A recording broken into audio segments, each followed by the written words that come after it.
In the last video, we talked about writing functions in standard form, and we just were kind of introduced to the idea of, you know how to find A, C is the y-intercept, and then to find B, we had to pick another point, plug it in, and solve for B. That was our introduction. In this video, we're just going to do a couple more examples just to kind of get more familiar with what this process is. So the first one is this. We have this table right here, and we are going to write a function in standard form. We don't have the vertex, so we can't use vertex form. We don't have the two solutions, so we can't use factored form. Standard form is really our only option, so that's what we're going to do here. The first thing we need to do is we need to find A and C, because remember, standard form looks like that, and we need to find A, B, and C. We're going to start by finding A. So to find A, we find the second change. So down 18, down 10, down 2, up 6, and then that's the first change. The second change then is going up 8, and up 8, which tells us that our A value is going to be a positive 4 because our second change was a positive 8. Now we can also look at this table and we know that our C value, our y-intercept, is negative 3 because that happens when x is 0, is when the y-intercept is.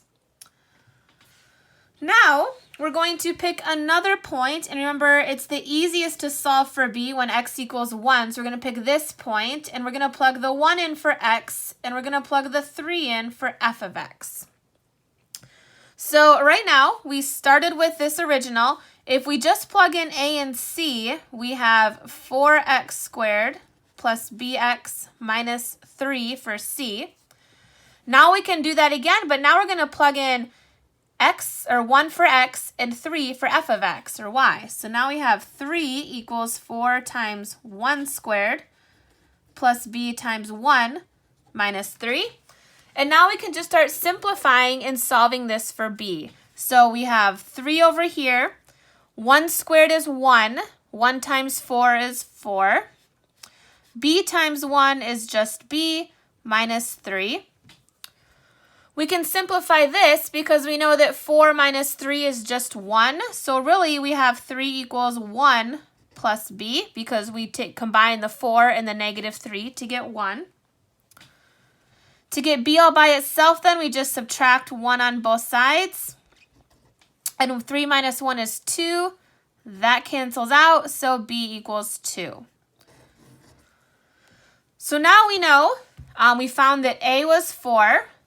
We know that B is 2, and we found that C was negative 3, which means our function is f of x equals 4x squared plus 2x minus 3.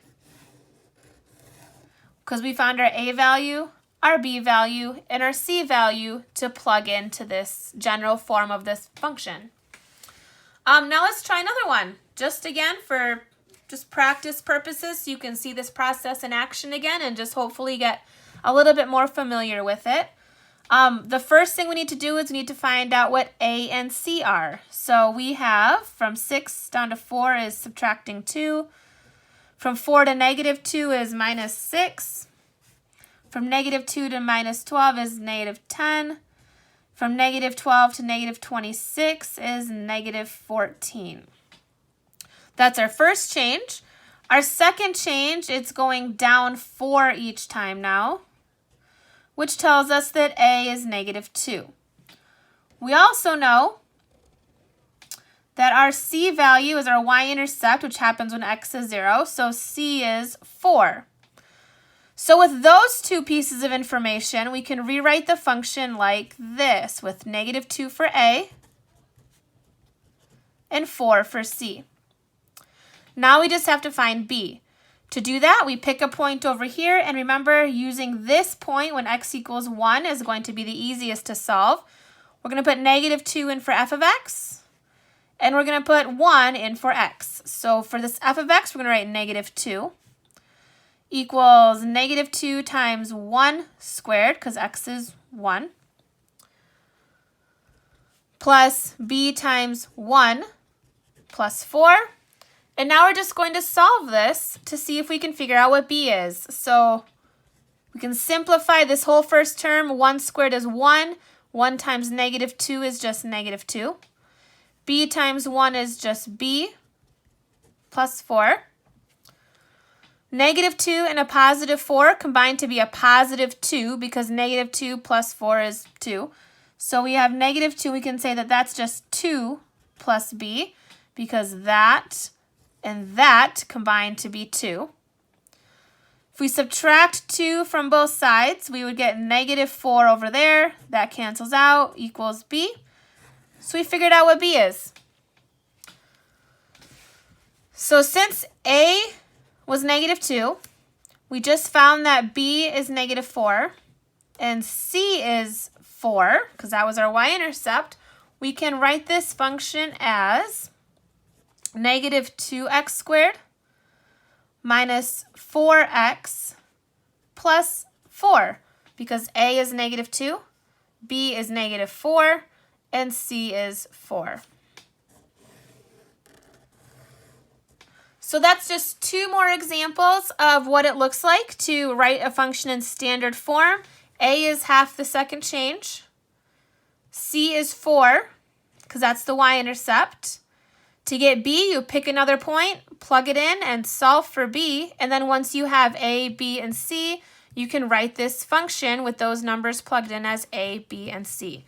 I hope this video kind of made you feel a little bit better about it. Remember, if you have any questions, you can always email me or come to our second Google Meet, and I can answer any questions that you have. Thanks. Go ahead, try the practice, see how you do, and good luck.